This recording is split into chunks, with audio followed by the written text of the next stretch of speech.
আজকে একটা খুব গুরুত্বপূর্ণ টপিক আলোচনা করব, সেটা হচ্ছে টিওএফ অর্থাৎ টেট্রালজি অফ ফ্যালট।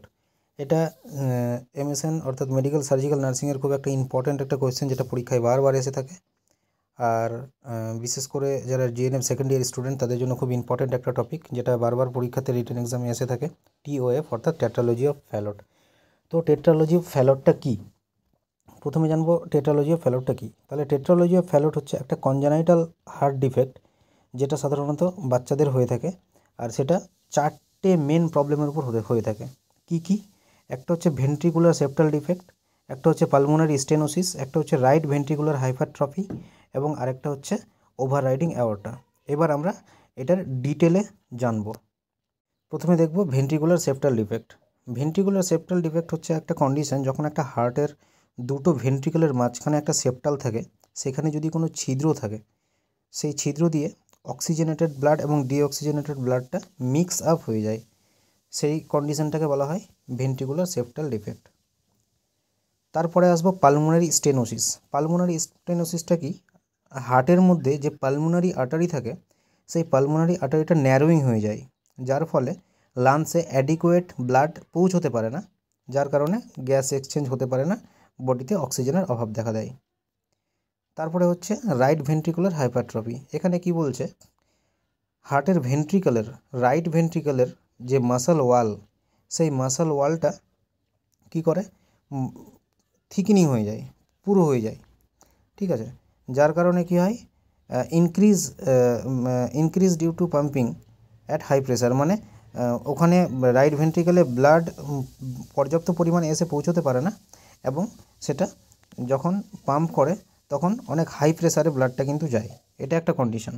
তার পরের যেটা লাস্ট কন্ডিশন, সেটা হচ্ছে overriding of aorta. Overriding of অ্যাওর্টাতে কী হয়, যেহেতু ভিএসডি হয়, ভেন্ট্রিকুলার সেপ্টাল ডিফেক্ট হয়, তাই অক্সিজেনেটেড ব্লাড এবং ডিঅক্সিজেনেটেড ব্লাড ভেন্ট্রিকলের এদিক ওদিক যাওয়া আসা করতে পারে, মিক্স আপ হয়ে যায়, এবং সেই ব্লাডটা বেশিরভাগ ক্ষেত্রে কী হয়, অ্যাওর্টা দিয়ে ওভাররাইডিং হয়, অ্যাওর্টা দিয়ে ডাইরেক্ট আমাদের বডিতে চলে যায়, মানে অক্সিজেনেট এবং ডিঅক্সিজেনেটের মিক্সিং ব্লাড আমাদের বডিতে চলে যায়। এটাই হচ্ছে ওভাররাইডিং অ্যাওর্টা। তাহলে এই চারটি কন্ডিশনের উপর বেস করে কিন্তু টোটালটাকে একসাথে টিওএফ অর্থাৎ টেট্রালজি অফ ফ্যালট বলা হয়ে থাকে। তো এটাই হচ্ছে কন্ডিশন।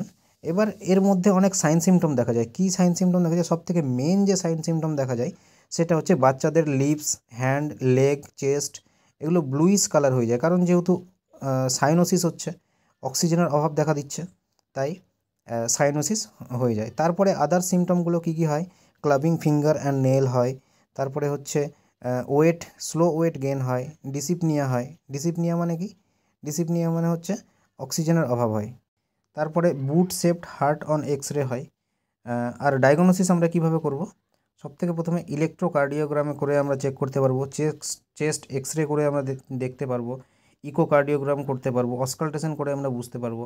ম্যানেজমেন্ট আমরা কী করব, এখানে অক্সিজেন যেহেতু অভাব হচ্ছে, তাই সাইনোসিস হয়ে যাচ্ছে পেশেন্টের, তাই অক্সিজেন অ্যাডমিনিস্ট্রেশন করব। তারপরে অল্প কিন্তু বারবার খাবার দেব। তারপরে আরও পজিশন আছে, নিচেস্ট পজিশন বা স্কোয়াটিং পজিশন আমরা দিতে পারি। কমপ্লিকেশন কী কী হয়? কমপ্লিকেশন অ্যারিথমিয়াস হয়, সিজার হয়, স্ট্রোক হয়, পালমোনারি এম্বলিজম হতে পারে, কার্ডিয়াক ডেথ হতে পারে, ইনফেকশন হতে পারে, পালমোনারি ভালভ রিগাজিটেশন হতে পারে। এগুলো কমপ্লিকেশন কিন্তু দেখা দিতে পারে। এই নার্সিং ডায়াগনোসিসের মধ্যে আমরা কী কী পাবো, যেহেতু এখানে ডিক্রিজ কার্ডিয়াক আউটপুট হচ্ছে, ডিক্রিজ কার্ডিয়াক আউটপুট আমাদের নার্সিং ডায়াগনোসিস হতে পারে। ইনএফেক্টিভ ব্রিদিং প্যাটার্ন হতে পারে, যেটা আমি বললাম ডিসিপনিয়া হবে, তাই ইনএফেক্টিভ ব্রিদিং প্যাটার্ন হচ্ছে বলে তো ডিসিপনিয়া হচ্ছে। তারপরে alter nutrition less than body requirement, alter নিউট্রিশনের ঘাটতি হবে। তারপরে গ্রোথ অ্যান্ড ডেভেলপমেন্টে অল্টার হবে, মানে গ্রোথ অ্যান্ড ডেভেলপমেন্ট ঠিকঠাক হবে না। অ্যাক্টিভিটি ইনটলারেন্স হবে, অ্যাক্টিভিটি ঠিকঠাক করতে পারবে না।